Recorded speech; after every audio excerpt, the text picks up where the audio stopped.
Всем привет, с вами Дневник путешественника. К сожалению, сегодня продолжаем наше видео в помощь согражданам, которые были вынуждены остаться в Европе. И все-таки хочу обсудить разницу между статусом беженца и статусом получения временной защиты на территории Европы.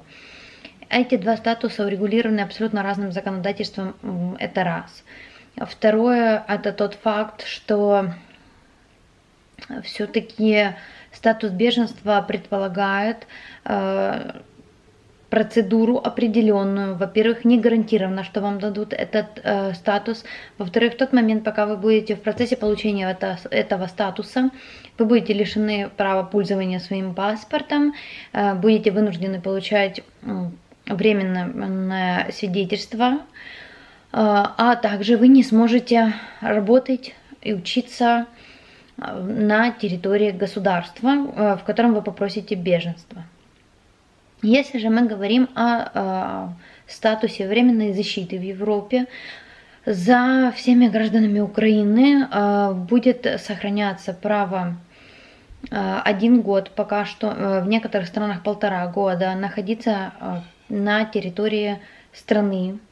Люди будут иметь право абсолютно законно работать, получать заработную плату. Естественно, когда вы работаете на законных основаниях, вы получаете заработную плату гораздо выше. Вы можете обеспечить своих детей образованием, вы можете отправить их учиться в садики, школы. Вы имеете право получать финансовую помощь, а также в некоторых странах даже бесплатное жилье.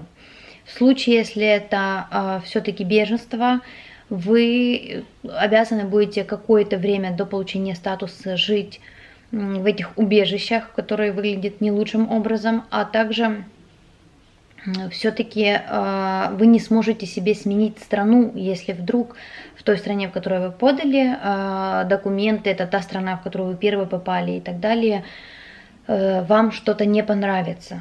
При этом со статусом все-таки временной защиты вы всегда можете переехать в любую другую страну или город, если у вас будут более выгодные условия или предложения по работе.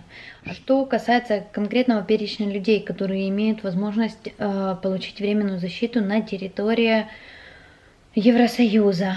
Это не только украинцы, которые убежали после 24 февраля в Европу. Это и иностранцы, в том числе граждане Белоруссии, у которых было постоянное разрешение на проживание в Украине.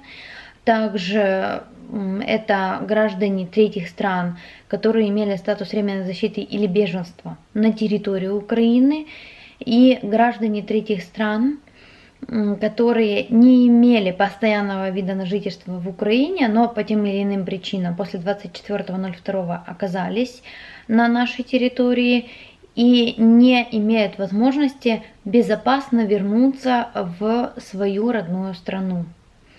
Поэтому, знаю, что у очень многих граждан Беларуси возникает этот вопрос.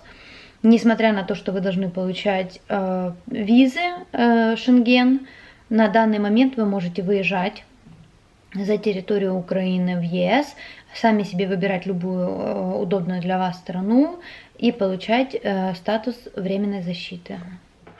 В следующих наших видео будем стараться рассмотреть получение статуса временной защиты в таких странах, как Франция, Германия и Италия.